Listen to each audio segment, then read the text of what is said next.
Hello everyone. आज हम अपनी अगली क्लास के अंदर अध्ययन करेंगे अपने भारत में जनसंख्या वृद्धि से संबंधित।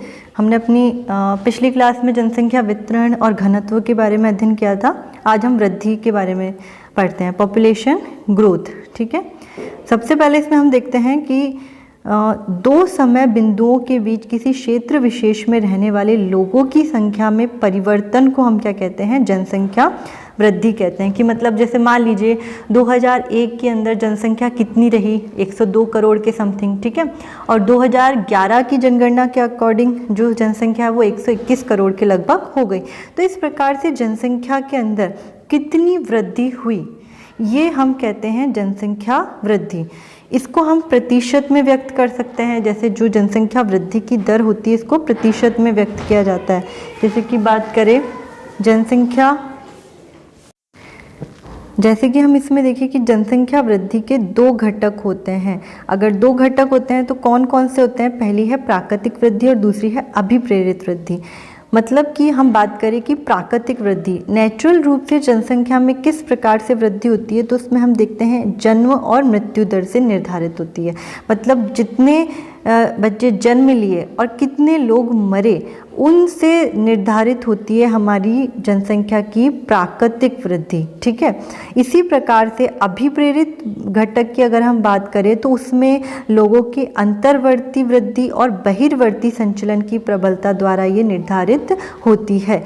मतलब कि कितने लोग किसी प्रदेश राज्य के अंदर आए हैं और कितने लोग उस राज्य या प्रदेश से गए हैं, इस पर निर्धारित करती है अभिप्रेरित वृद्धि या अभिप्रेरित घटक। तो इस प्रकार से आपसे पूछा जा सकता है कि प्राकृतिक वृद्धि के जो कारक है या निर्धारक है वो कौन कौन से हैं, और जो अभिप्रेरित वृद्धि के जो कारक या निर्धारक है वो कौन कौन से हैं। तो हमें पता होना चाहिए प्राकृतिक वृद्धि जन्म और मृत्यु दर से निर्धारित होती है, जबकि अभिप्रेरित वृद्धि जो है वो अंतर्वृद्धि और बहिर्वृत्ति संचलन से निर्धारित होती है। इसके बाद में हम इसमें आगे अध्ययन करते हैं कि जो भारत की जनसंख्या है इसकी वार्षिक दर कितनी है। तो भारत की जनसंख्या की जो वार्षिक दर की हम बात करें तो वो है 1.64%। ठीक है, मतलब पूरी भारत की जो वार्षिक दर वो 1.64% है। इसके बाद में हम बात करें कि 2011 के अनुसार जो भारत की दशकीय वृद्धि दर रही है वो 17.64% रही है, और जो 2001 के अनुसार भारत की जो दशकीय वृद्धि दर रही है वो 21.54% रही है। मतलब कि मैंने आपको बताया है कि भाई 2001 में कितनी जनसंख्या रही और 2011 में कितनी जनसंख्या रही, तो उसमें वृद्धि प्रतिशत में कितनी हुई ये आपको बताई जाती है कि 17.64% और 21.54%। तो ये अलग अलग है, जैसे 2001 में अलग है और 2011 में अलग है। अगर हम बात करें कि 2001 से 2011 के बीच में जो जनसंख्या वृद्धि दर में कमी आई है वो कितनी कमी है, कितने प्रतिशत की कमी है, तो आप देख सकते हैं इसमें हम 21.54 में से 17.64 को अगर माइनस करेंगे तो 3.9% की जो है वो जनसंख्या वृद्धि दर में कमी हुई है। तो हमें पता होना चाहिए कि जनसंख्या वृद्धि दर में जो कमी है वो कितने प्रतिशत की रही है 2001 से 2011 के बीच में। इसके बाद में हम आगे इसमें अध्ययन करते हैं कि जो भारत में जनसंख्या वृद्धि है इसकी जो वार्षिक है वो किन कारणों की वजह से हुई है। मतलब भारत में जनसंख्या किन कारणों की वजह से बढ़ती है? एक तो जन्म दर, एक मृत्यु दर और तीसरा होता है प्रवास। मतलब कि कितने लोग कहीं पर गए हैं, कितने लोग कहीं से आए हैं, कितने लोग मरे हैं, कितने लोग जन्मे हैं, ये सारी चीज़ें निर्धारित करती है कि भारत में जनसंख्या वृद्धि किस प्रकार से हुई है और कितनी हुई है।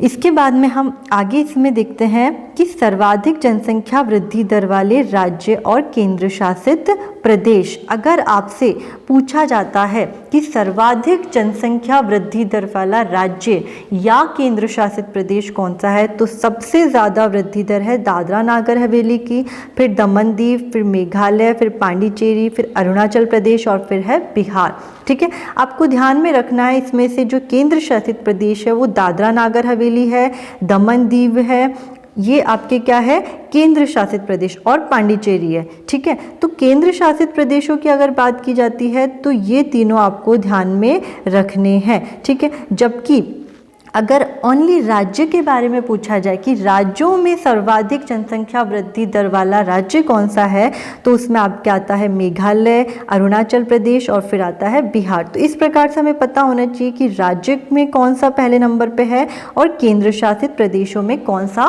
पहले नंबर पर है। लेकिन दोनों को मिलाते हुए अगर पूछा जाता है तो सबसे ज़्यादा जनसंख्या वृद्धि दर वाला जो क्षेत्र है वो है दादरा नागर हवेली। ये हमें ध्यान रखना है, दोनों में अलग पूछा जाए तो भी हमें पता होना चाहिए और दोनों को मिलाकर पूछा जाए तो भी हमें मालूम होना चाहिए।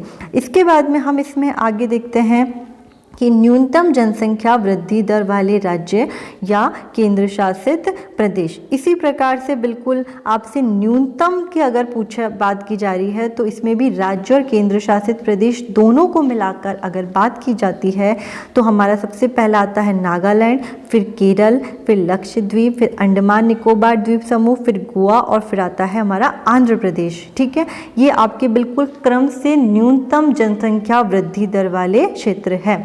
अगर इसी में अगर आपसे राज्य पूछे जाते हैं कि न्यूनतम जनसंख्या वृद्धि दर वाला राज्य कौन से हैं, तो उसमें आपकी नागालैंड आता है, केरल आता है, गोवा आता है और आंध्र प्रदेश आता है। तो ये तो आपके जो हो गए वो न्यूनतम जनसंख्या वृद्धि दर वाले क्या हो गए, राज्य हो गए।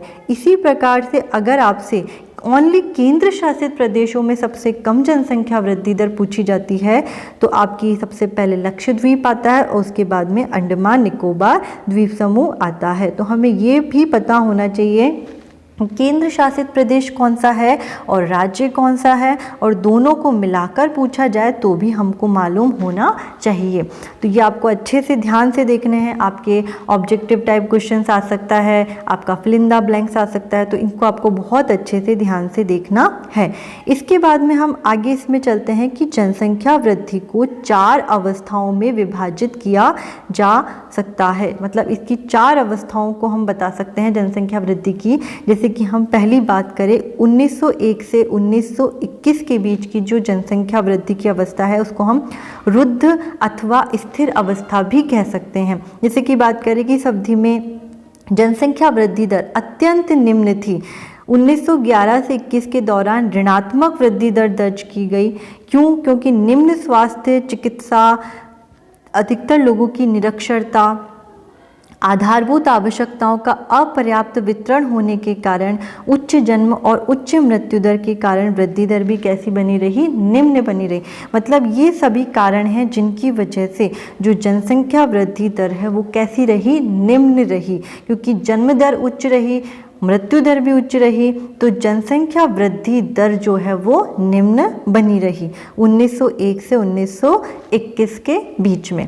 इसके बाद जो दूसरी अवस्था है, दूसरी अवस्था की अगर हम बात करें तो 1921 से 1951 के बीच की जो अवस्था है वो स्थिर वृद्धि की रही। ना तो बहुत ज़्यादा वृद्धि दर, ना बहुत ज़्यादा वृद्धि दर में कमी हुई, स्थिर वृद्धि रही। कैसे? क्यों? कि स्वास्थ्य में सुधार हुआ, बेहतर परिवहन और संचार के साधन के कारण पिछली अवस्था की तुलना में वृद्धि दर उच्चतर हुई। मतलब 1901 से 21 की कंपेयर में अगर हम करें तो 1921 से 51 के बीच की जो वृद्धि दर है वो कैसी रही, थोड़ी ऊंची रही। उसके बाद हम आगे बात करते हैं कि 1951 से 1981 के बीच की जो अवस्था है उसमें जो जनसंख्या की वृद्धि है वो विस्फोटक रूप में रही। अगर आपसे पूछा जाता है कि कौन सा टाइम ऐसा रहा है जिसमें कि जनसंख्या की वृद्धि बहुत तेज गति से बढ़ी, बहुत विस्फोटक रूप से बढ़ी, तो वो है 1951 से 81 के बीच का काल, जिसमें कि हम बात करें कि मृत्यु दर में तीव्र ह्रास हुआ।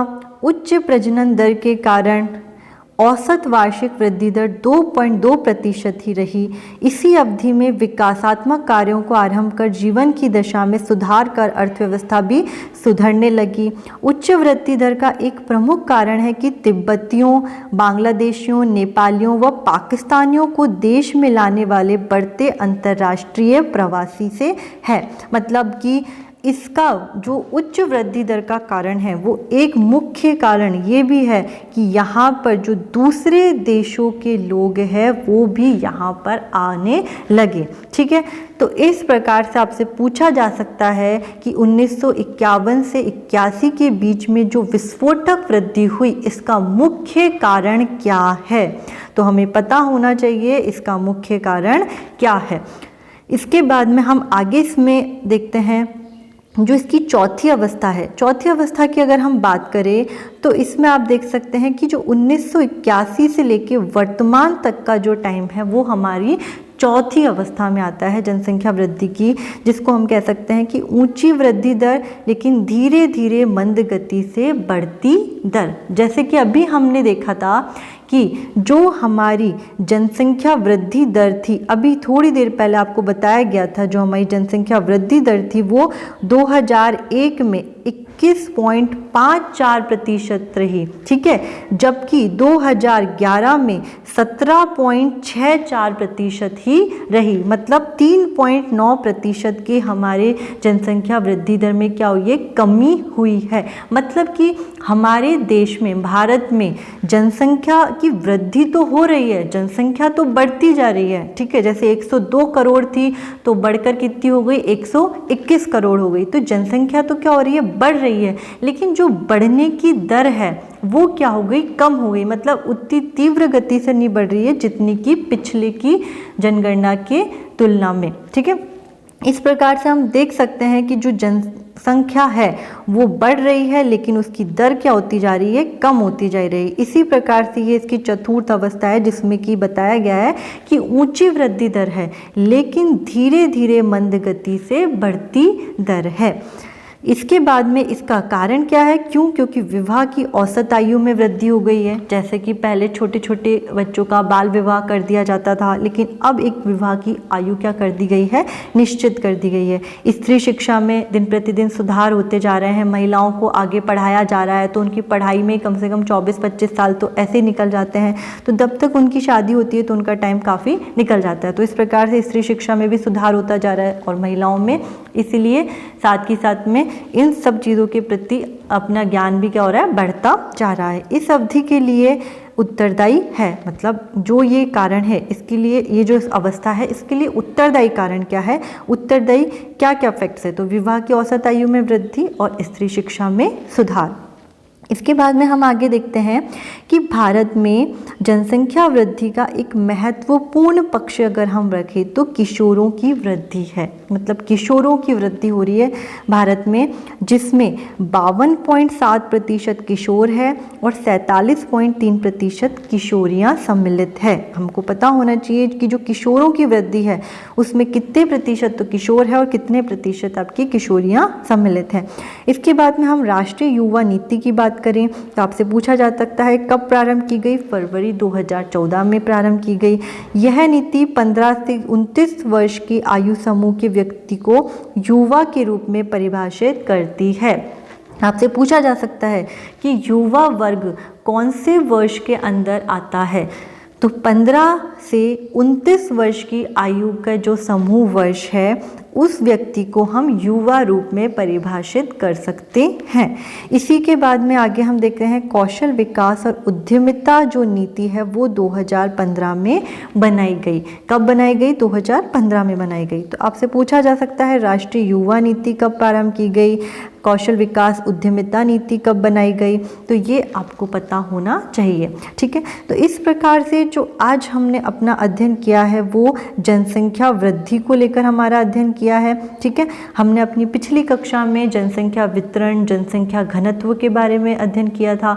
आज की जो हमारी कक्षा है इसमें हम जनसंख्या वृद्धि के बारे में अध्ययन किया है। तो इस प्रकार से आपके जो भी प्रश्न बनते हैं जनसंख्या वितरण, जनसंख्या घनत्व, जनसंख्या वृद्धि से संबंधित, तो आपको उन सभी प्रश्नों के उत्तर इन वीडियो के अंदर, इन कक्षाओं में ज़रूर मिल जाएंगे। आपका और कुछ इससे संबंधित प्रश्नों या आपको ये कैसा लगा है वीडियो, इसमें क्या है, या आप ज़रूर कमेंट बॉक्स में कमेंट करके बता सकते हैं। इससे आने वाली संबंधित आगे की जो कक्षाएं हैं उन्हें देखने के लिए आप इसे ज़रूर सब्सक्राइब करें, जिससे कि जो भी अगली कक्षा है वो आपको नोटिफिकेशन के द्वारा प्राप्त हो सके। अगली कक्षा में हम जल्द ही मिलेंगे। Thank you so much.